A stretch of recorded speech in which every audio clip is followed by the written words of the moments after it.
After 7 years of partnership, I thought we had it all. Trust me, I said, and just hours later he vanished. When he returned, he claimed, we just got drunk. But through tear-filled eyes, the truth shattered me. I slept with them. Now I'm left grappling with heartbreak and uncertainty. What comes next? This is going to be a long one, but I really think it is an interesting story. It is incredibly painful at this moment, but in the long run, I believe it will be much happier and more successful than I was during the 6 years we spent together.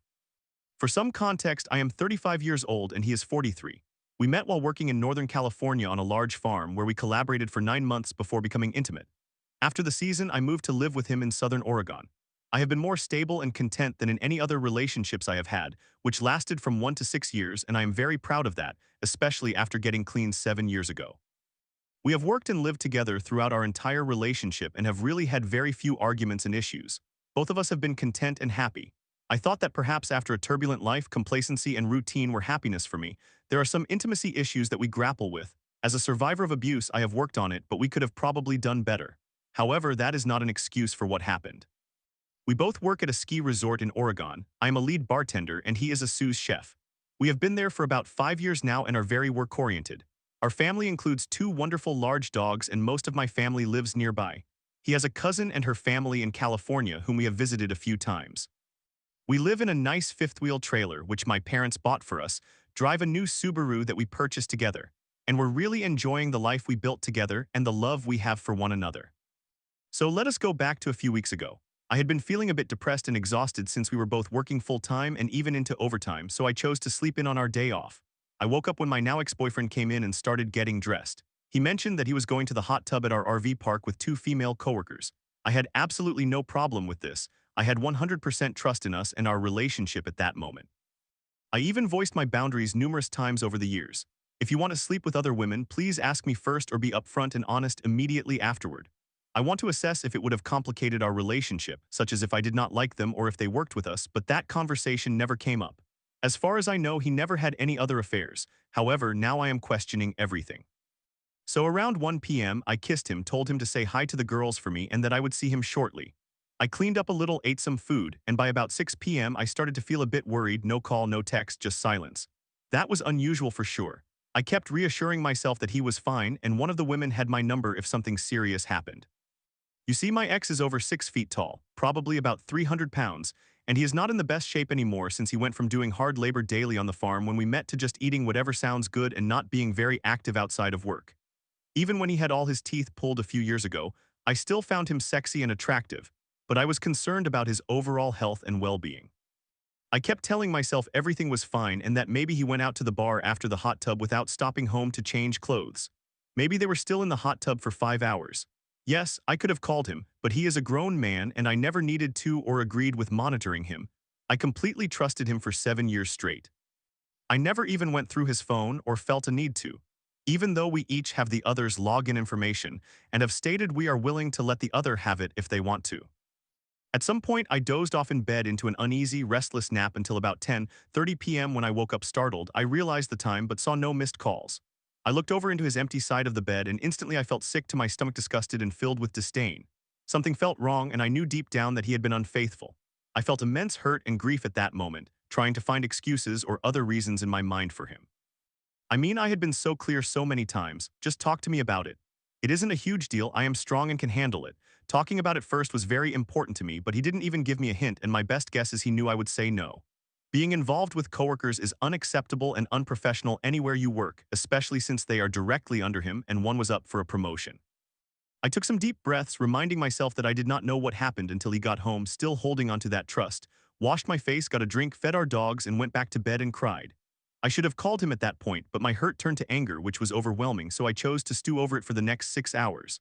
I could not change anything now anyway, so I focused on calming down and processing my emotions. About 20 to 30 minutes before he came in around 4:30 a.m., I finally fell asleep.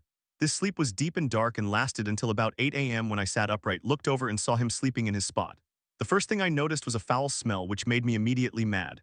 I was grabbing all my gear to go snowboarding when he tried to ask me something like, "Where are you going?" Although I did hear him say, "What are you mad at me now?" I was much snappier than I wanted to be, responding, 14 and a half hours without even a damn text message to say you're fine and let me know what you're doing. What do you think? He replied in a very unapologetic tone, "Sorry, we got drunk." "Did you sleep with one of them?" Looking into my angry eyes, he said, "No, we just got drunk." "Well, I am going riding." I was out the door within moments. I tried to calm my hurt and anger. I had expected relief with his answer. Instead, it took me a while to settle my emotions. I think they just got shoved down and repressed. I pretended to be fine. In fact, I was so out of sorts that even when I told myself I shouldn't snowboard that day after I parked, I did, and I paid for it on the first run. I was diagnosed with my fifth posterior right shoulder dislocation. The third time while snowboarding, the second time, I had it set back in place on the slopes, with a suspected torn ligament and a torn tendon on my left thumb, which left it painful and immovable. When I got home from urgent care, he was lying in bed, which was unusual. He did not say anything to me, and I did not say anything to him. It took 3 hours before I had to ask him to let the dogs out since I could not. He snapped at me, asking why not, and when I said I had wrecked and gotten hurt, his attitude changed and he came out of the room.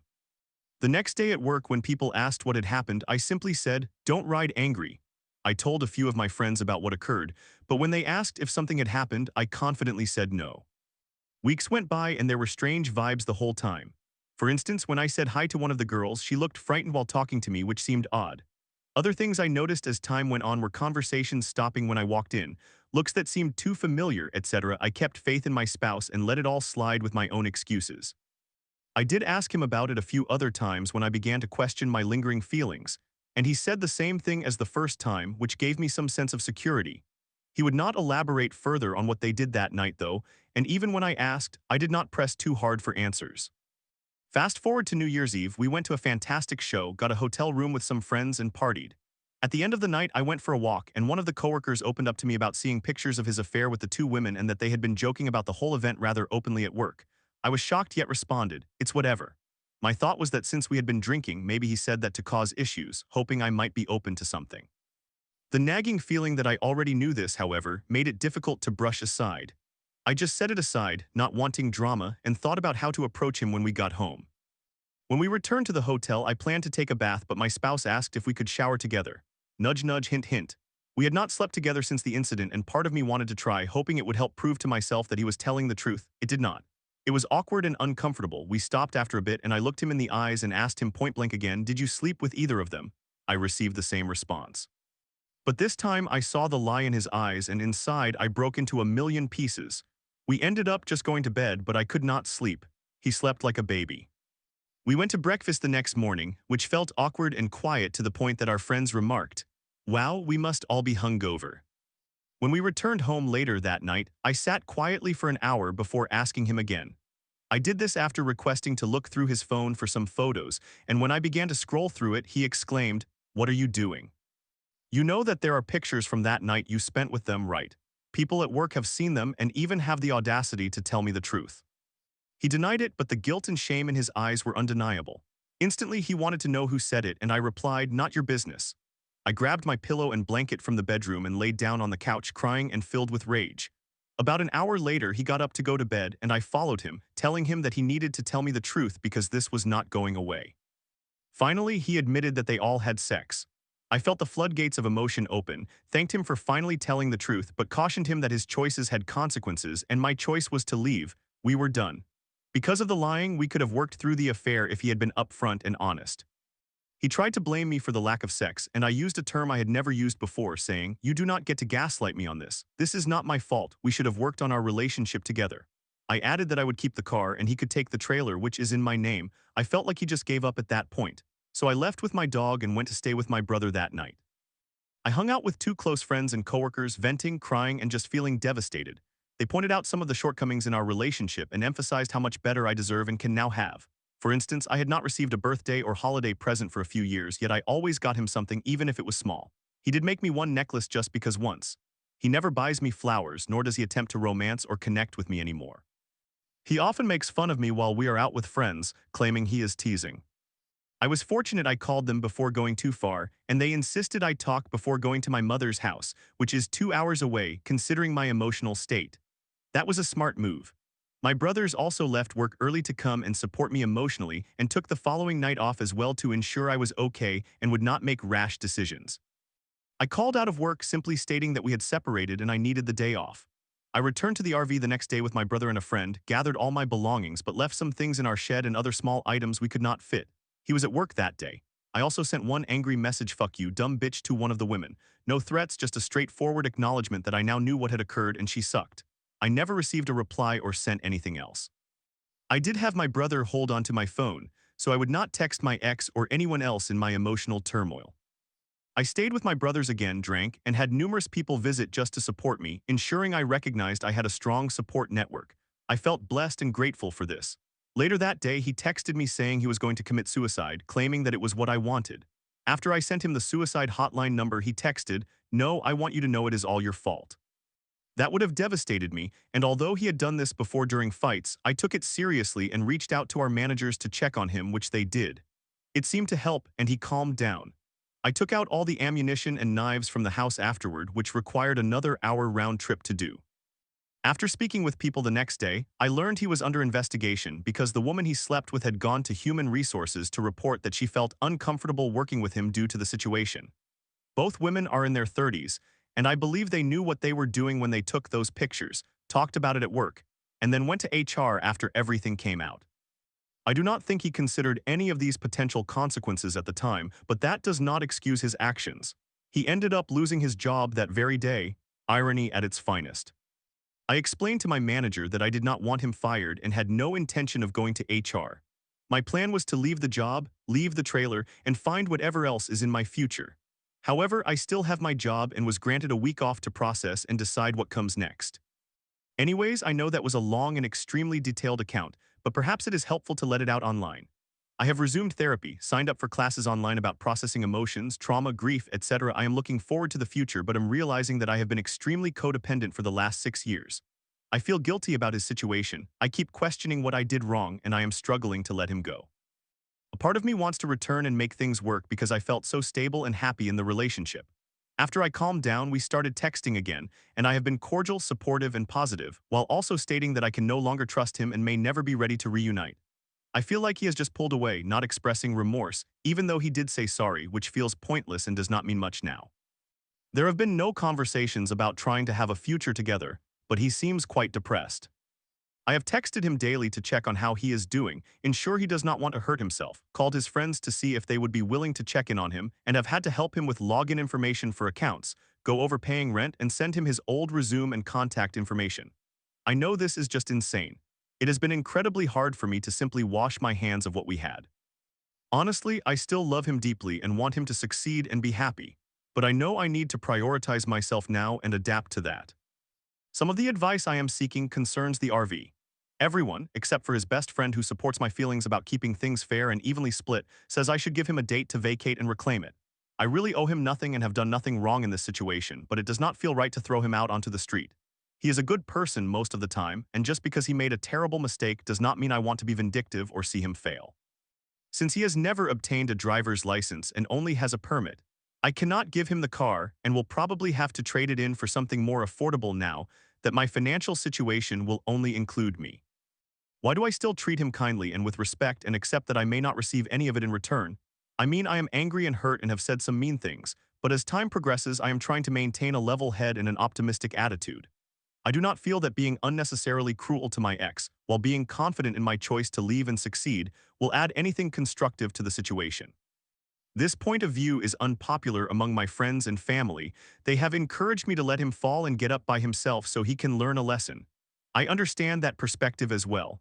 Any opinions?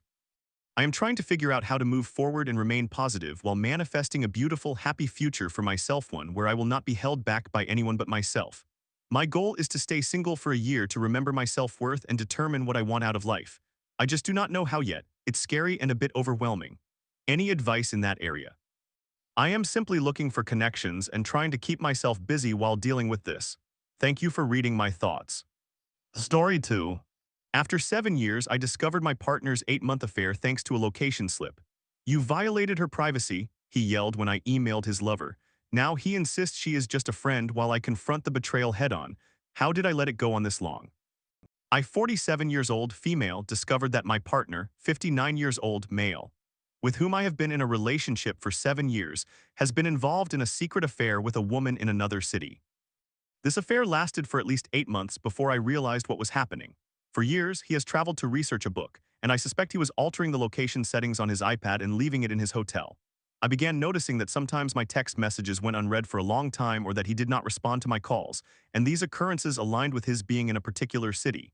Occasionally, his location did not change from the hotel for an entire day. When I confronted him about this, he claimed he was in the zone with his writing or having trouble with his phone. Alternatively, he would respond, "What do you mean?" I did reply, or say he did not want to disturb me because he understood I was busy, even though I was the one initiating the calls and messages. He would become annoyed with me for my persistence and say that he does not treat me that way. When I inquired about what exactly he was researching in that city, he would say, "You would be so bored." And although I encouraged him to share, he would still avoid answering and was adept at changing the subject. I felt very secure in our relationship, so it took me a considerable amount of time to piece everything together. We do not live together. It may sound unusual to others, but we each lead complex lives and this arrangement is effective for us. We are a short flight apart and see each other every couple of weeks. I do not visit him as often as he visits me because I work Monday to Friday, while he is a writer and sets his own schedule. A couple of months ago, he traveled to that city again, and I monitored his location. I now realize he either forgot to spoof his location or brought the wrong device. I observed he was at a house in a residential area close to the hotel where he usually stayed. He remained there throughout the afternoon and evening without responding to my calls or messages. I took a screenshot of his location and looked up the address. I found her immediately. They are connected on social media. He has many followers and follows very few people, but he follows her. Though I was still uncertain, I then saw her Goodreads page, which revealed that last year she read the same books he had read. I then examined our calendar alongside our texting and call history during the times he was present in that city. I compiled a list of 6 trips during which I suspected something inappropriate occurred. He was scheduled to visit me and my extended family for Thanksgiving, and I wrestled with what to do. When he arrived, I did not confront him directly, but rather asked if there was anything he wanted to tell me. Over the course of a couple of days, I subtly directed our conversations toward relationship topics, but he offered nothing. He was affectionate and behaved as he normally does. I was careful not to say, "I think you are having an affair," because he becomes defensive when accused of things he has not done.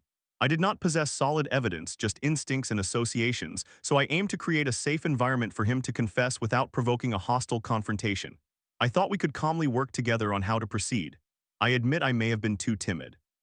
I exhausted all possible approaches to question him, but finally asked if he was still happy with our long-distance arrangement. He had planned to move in with me this year after his youngest child goes to college. He replied, "Yes, things are great." I took him to the airport for his flight home, however he did not fly home. He instead traveled to her city again without informing me. His location ceased updating in the airport pickup area. 10 minutes later I called him, then again 30 minutes later and another 45 minutes later. The third time the call was disconnected immediately. I sent him a text saying, "I know what you're doing," but this message was not delivered. The next morning I sent the other woman a short email. "Hello, I am my name's partner. He left here yesterday and turned off his location when he landed. Is he with you?" A couple of hours passed. My text, "I know what you're doing," was delivered but remained unread. I fell into a horrible state. For the first time it hit me that this was real. He was indeed having an affair. I experienced a panic attack characterized by loss of circulation in my hands and difficulty breathing. I endured this physical panic on and off for 2 days. Thankfully, most of that physical anxiety has subsided, but I still tremble when writing about it and continue to struggle with sleep. I am attempting to schedule an appointment with a therapist because I recognize I need assistance in processing this situation. I stopped sharing my location with him and removed him from my Find My Friends app. It deeply troubled me that I did not know precisely what had occurred. I wanted to hear him explain the situation so that I could stop piecing together what happened when, therefore I kept calling. On day 3 he answered. He was back home, and the initial part of our conversation involved him being furious with me for contacting her. He claimed I violated her privacy. He asked why I did not talk to him first. I replied that I had tried. I asked him to clarify what was happening and to explain his relationship with this woman. He refused to tell me and expressed anger, stating, "No, you tell me what you know first." He gradually began to reveal the truth. He would not discuss anything I did not specifically inquire about, so I went through my list of dates. This process took a long time, and he was frustrated, often referring to it as an interrogation, yet he did not hang up.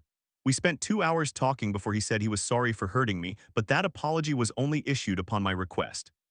It did not feel genuine, as he spent most of our conversation explaining that he had to cheat because I had neglected him and he was unhappy. It felt like, I'm sorry I hurt you, but you have to understand my reasons, etc.